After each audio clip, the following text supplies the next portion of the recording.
জয় যিশু। প্রথম পাঠ, দ্বিতীয় বিবরণ পুস্তক, 30 অধ্যায়, 15 থেকে 20তম পদ। বেছে নাও আনুগত্যের আশীর্বাদ কিংবা অবাধ্যতার অভিশাপ। মসিহ একদিন ইসরায়েল জনমণ্ডলীকে এই কথা বললেন, এই দেখো, আমি আজ তোমাদের সামনে রেখেছি একদিকে জীবন ও সুখ, আর একদিকে মৃত্যু ও দুঃখ।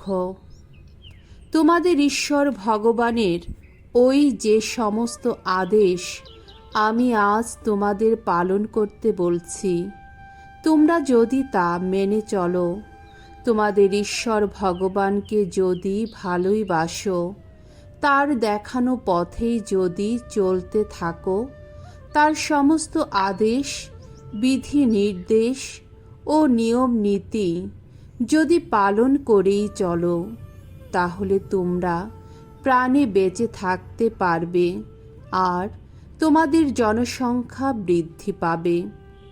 তাছাড়া যে দেশের মধ্যে প্রবেশ করে তোমরা এবার তা অধিকার করে নেবে, তোমাদের ঈশ্বর ভগবান সেই দেশে তোমাদের আশীষ ধন্য করবেন।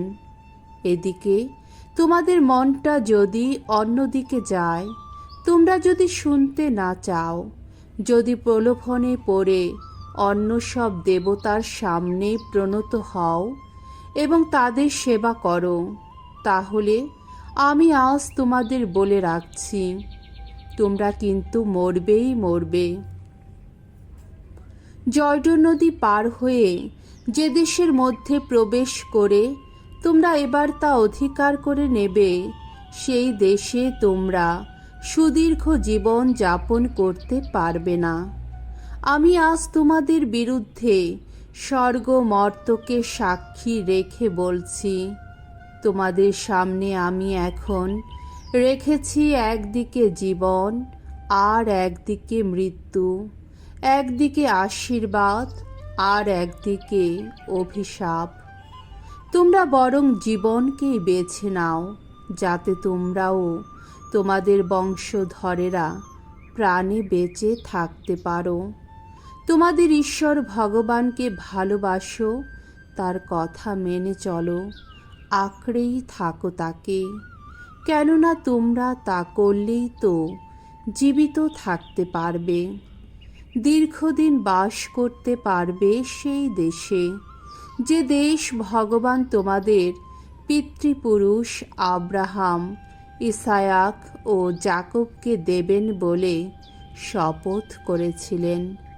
প্রভুর বাণী। ঈশ্বরকে ধন্যবাদ। সাম সঙ্গীত 1 থেকে 4 পদ এবং 6 পদ। ধন্য ধন্য সেই মানুষ, ভগবানই যার আশাস্থল। ধন্য সেই মানুষ, দুর্জনের মন্ত্রণায় যে চলে না, পাপীর পথে যে পা বাড়ায় না, বসে না বিদ্রূপ স্বভাবী মানুষের সভায়। ধন্য সেই মানুষ, ভগবানের বিধানই যার আনন্দ, তার বিধানই যে নিশিদিন জপ করে। সে যেন জলস্রোতের তীরে রূপিত বৃক্ষেরই মতো, সময় হলে যা ফলে ভরে ওঠে, যার পাতা কখনো হয় না ম্লান। সে যা কিছু করে তাতেই সে সফলতা পায়। দুর্জনেরা কিন্তু তেমন নয়, না তেমন নয়, তারা যেন বাতাসে তাড়িত তুষ। ধার্মিকের পথের দিকে ভগবান সজাগ দৃষ্টি রাখেন, দুর্জনের পথ কিন্তু বিনাশের পথ। বাণী বন্দনা। প্রভু যিশু, পরমেশ্বরের শাশ্বত বাণী, ধন্য তুমি। আর দেরি নেই, আসছে স্বর্গরাজ্য, এখন অনুতাপ করো, মন ফেরাও তোমরা। লূক রচিত মঙ্গল সমাচার 9 অধ্যায় 22 থেকে 25তম পদ। যিশু তার অনুগামীকে আত্মত্যাগের আহ্বান জানান। যিশু একদিন তার শিষ্যদের বললেন, মানব পুত্রকে বহু যন্ত্রণা ভোগ করতে হবে, প্রবীণদের ও প্রধান যাজকদের দ্বারা এবং শাস্ত্রীদের দ্বারা তাকে প্রত্যাখ্যাত হতে হবে, তাকে নিহত হতে হবে, তারপর তৃতীয় দিনে তাকে পুনরুত্থিত হতে হবে। পরে এক সময় তিনি সকলকেই বললেন, কেউ যদি আমার অনুগামী হতে চায় তবে সে আত্মত্যাগ করুক এবং প্রতিদিন নিজের ক্রুশ তুলে নিয়ে আমার অনুসরণ করুক। কেননা যার কাছে নিজের জীবন রক্ষা করাটাই বড় কথা, সে তা হারাবেই। এদিকে আমার জন্যে যে নিজের জীবন হারাবে, শেষে সে কিন্তু তা রক্ষাই করবে।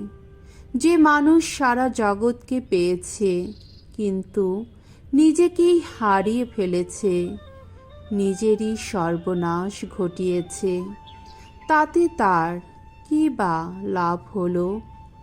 প্রভুর মঙ্গলময় বাণী। খ্রিস্ট প্রভু তোমার প্রশংসা হোক।